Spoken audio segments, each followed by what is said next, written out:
Labour Minister Laurie Scott meets with local business to discuss the Making Ontario Open for Business Act. Kawartha Lakes. Haliburton, Kawartha Lakes, Brock MPP, and Ontario Minister of Labour Laurie Scott has been meeting with small businesses and stakeholders across the riding to discuss how the Making Ontario Open for Business Act will benefit their businesses and employees. After Bill 148 was suddenly introduced last year, I heard from countless local small businesses about how these changes were hurting our local economy, threatening their livelihoods and putting local jobs at risk, Laurie Scott said. Now, when I meet with small businesses in our community, the message I am hearing is much more positive. They are telling me that the Making Ontario Open for Business Act will provide stability and empower them to hire more local workers, she continued. While touring the manufacturing facility of Emily Creek Woodworking yesterday, Minister Scott heard from owners Oliver and Margaret Meyer about how the Making Ontario Open for Business Act will benefit Emily Creek. The previous Bill 148 created unintended negative consequences for small businesses. One example that comes to mind is an abuse of paid leave days. We had an employee who was not working out during their probationary period and was given a 2-week notice of termination. Despite not actually being ill, they didn't show up for their final 2 days of work because they were entitled to their 2 paid days off, recalled Margaret Meyer, co-owner of Emily Creek Woodworking. Bill 47 repeals many of these misguided policies and provides local small businesses, like ours, with the stability and confidence to hire more people and expand operations. Right now, we are looking to hire more local people, in part due to the positive changes in Bill 47. Mrs. Meyer added.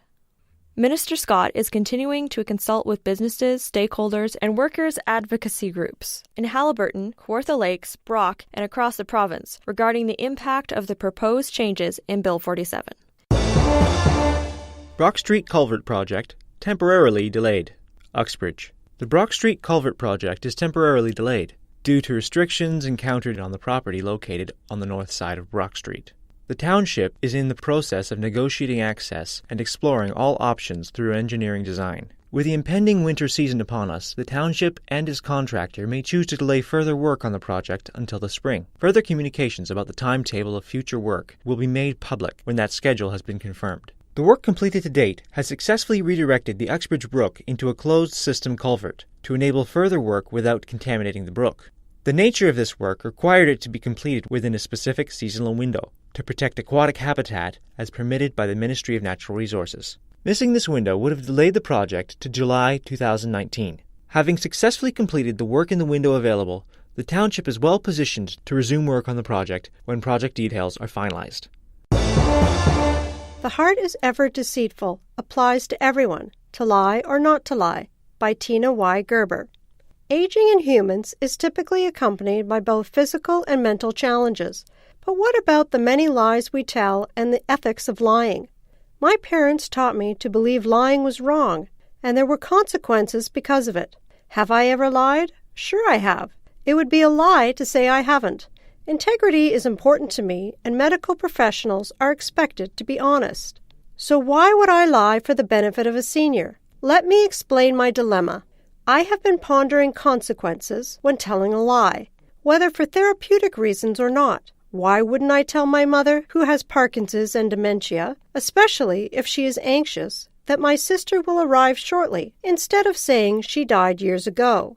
The lie calms her and allows me time to distract her, reducing her additional stress and anxiety. We cannot pull them into our reality, so we have to enter theirs. The question is, to lie or not to lie? Is this therapeutic lying helpful? Was any harm done? I believe no, not towards my mother. But what about the spiritual or psychological harm it may cause me? I still struggle with what God's Word says about lying. Lying in the best interest of a loved one is considered therapeutic lying. But to some, this is a deception. Some believe this is wrong no matter what the reason. I read therapeutic lying in the context of caring for dementia patients is a complex phenomenon, that those lies reduce suffering and stress in seniors who are unable to fully appreciate the cause of distress can be beneficial. So is it fair to put my mother through the pain of grieving over and over again? In this instance, sharing the truth once or twice, because she did already grieve my sister's death at the time, I do believe sharing this therapeutic lie is the most caring way to approach the situation. The fact of the matter is we do lie, no matter who you are. Research shows that we lie reflexively. How often have you said, "I'm fine," when asked how you are, and in reality you weren't fine? This is a little white lie. Many seniors often misrepresent historic events, but research shows such misrepresentation is most often due to, in the absence of clinical pathology, such as having Alzheimer's, simple forgetting and consequent confabulation, resulting in creating new memories the senior perceives as truth. Why would I argue with them, creating a conflict and causing stress, instead of telling one of those little white lies we all tell in an attempt to preserve self-esteem and or prevent embarrassment? White lies such as "my daughter is happily married, meanwhile they are in divorce proceedings," or "my first husband was a wonderful man, always so kind and considerate," even though the above statements aren't really true. Have you ever had an elderly parent, senior, accuse you of something? I think one of life's challenges is to watch a person we love or care for, someone we look up to, who took care of us, taught us right from wrong, start acting in a way that is usually unacceptable. Is it that your mother or father are lying or just telling their truth, such as "today is Wednesday" when in reality it is Thursday? Are they lying? I have learned to just roll with their explanations, smile, and nod is my philosophy. When a loved one is acting strangely, you must realize it's not the individual saying these things. It's the disease. I've been fortunate that I never encountered this kind of lying with my mother. But on the other hand, I have witnessed this often in long-term care facilities. It is difficult for family members, friends, and loved ones to witness the diminishing capacity and the frustration it brings. We should be aware that seniors don't intentionally lie with the intent of hurting you. It is important to remember a loved one's brain is altered, and this may cause them to tell white lies, fill in the blanks. As much as it may hurt, no matter how far-fetched their stories are and their accusations, keep in mind they believe this to be true. This side of heaven, we are all confronted by the small bits of hell we have to go through, and the grace of God's forgiveness is the only thing we can trust in for help in our dilemmas. He will show us a better way if we trust in His loving care for us and others. In the meantime, we have the tangled mess we live in this world. Technical foul. North Durham Sports. Bruins claw past Chiefs in comeback overtime win. Marlowe Stanfield special to the Standard. Uxbridge. In one of the most thrilling PJHL games of the season, the Uxbridge Bruins took down the defending Clarence Schmaltz Cup provincial champion Lakefield Chiefs in overtime at the Bear Den on Friday, November 9th, extending Uxbridge's season-opening home ice win streak to 9 games. The rival sides had split the season series coming into the game. In their home opener in September, Uxbridge scored a 3-2 overtime victory. On October 30th, in Lakefield, the Chiefs shut out the Bruins by a score of 4-0. Tensions were running high through a scoreless first period that saw several spectacular saves at both ends of the ice, with the Bruins holding a 15-9 advantage in shots on goal. The Chiefs took the lead early in the second period before timely goals by Toby Cooper and Justin Bennett put Uxbridge ahead 2-1. However, the lead would not last, and at the end of the middle frame, the Bruins were trailing 3-2.